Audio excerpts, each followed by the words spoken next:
वरना आप सोते सोते ही कट जाएंगे, क्योंकि सरकार तो आंदोलन रूपी ढाल लिए हुए छिप कर बैठी है। कट रहा है तो आम आदमी कट रहा है, कट रही है तो देश की जनता कट रही है। नमस्कार, मैं हूं सुरेश कुमार, आप देख रहे हैं भारतमणि इंडिया। आज हम आपके साथ बहुत ही अहम मुद्दे पर बातचीत करेंगे। मुद्दा है आंदोलन बना सरकार की ढाल।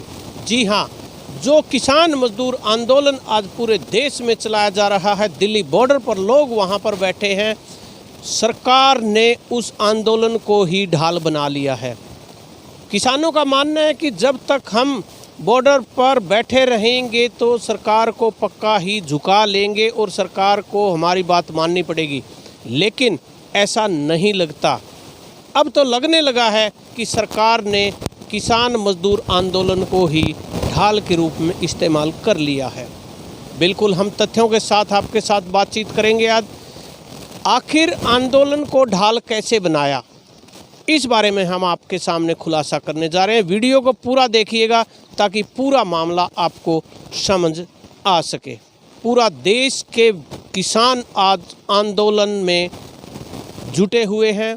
कुछ लोग आंदोलन में शामिल हैं, कुछ लोग आंदोलन में शामिल नहीं हैं, लेकिन सभी मानसिक तौर पर आंदोलन में शामिल हैं और आंदोलन में ही सभी व्यस्त हैं।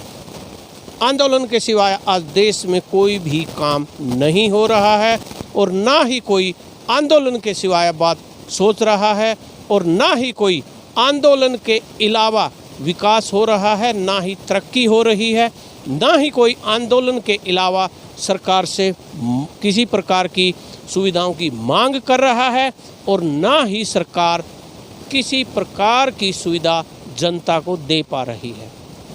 जी हाँ, आप देख सकते हैं कि कोरोना की आड़ में शिक्षा का स्तर बिल्कुल नीचे जा चुका है। बच्चे पास हो रहे हैं, लेकिन शिक्षा का स्तर बिल्कुल नीचे जा चुका है।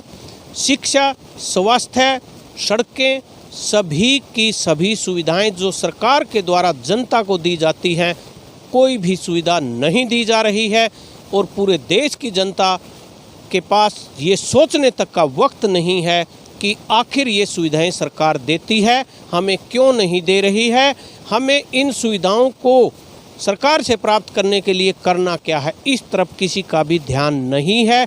इसीलिए ये आंदोलन सरकार के लिए ढाल का काम कर रहा है और सरकार आंदोलन रूपी ढाल के पीछे छिपी हुई बैठी है।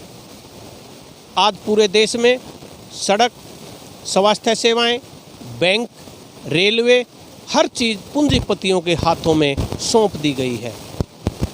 जरा सोचिए, अगर पूरा देश पूंजीपतियों को चलाना है और पूंजीपतियों के हाथ में ही रहना है, तो हम सरकार को टैक्स क्यों देते हैं?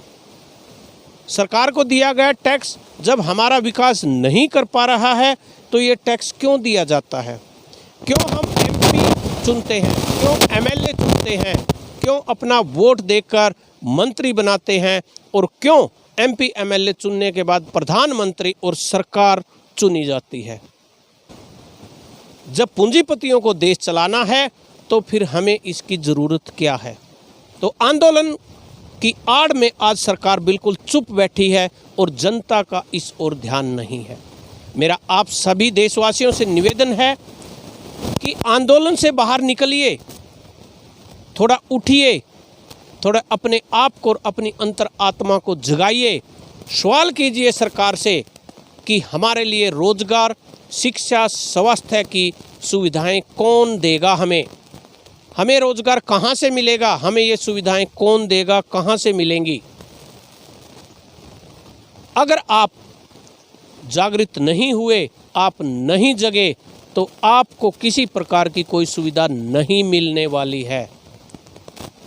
जितना जल्दी आप जगेंगे उतना जल्दी आपको ये सुविधाएं मिल सकती हैं। सरकार से आप पूछ सकते हैं, वरना आप सोते सोते ही कट जाएंगे, क्योंकि सरकार तो आंदोलन रूपी ढाल लिए हुए छिप कर बैठी है। कट रहा है तो आम आदमी कट रहा है, कट रही है तो देश की जनता कट रही है। तो मेरा इस जनता से निवेदन है, सभी देशवासियों से निवेदन है कि इस नींद से उठिए, जागिए और इन समस्याओं की तरफ ध्यान दीजिए, क्योंकि ये समस्याएं किसी एक की नहीं हैं, ये समस्याएं सभी की हैं और इन समस्याओं के समाधान के लिए भी आपको इकट्ठा आवाज़ बुलंद करनी होगी। समस्याएं सभी की हैं, आवाज़ भी मिलकर एकता के साथ ही बुलंद करनी होगी, ताकि सरकार के कान पर जूं रेंगे और उसको भी ये पता चले कि देश में जो जनता हाहाकार मचा हुआ है, हाहाकार मचा रही है, उसके लिए भी हमें कुछ सुविधाओं का प्रबंध करना होगा, वरना आप इसी प्रकार सोते रहेंगे और इसी प्रकार कटते रहेंगे। सोचिएगा ज़रूर। बाकी सभी समाचारों के लिए देखते रहिए भारतमणि इंडिया। जय हिंद, जय भारत।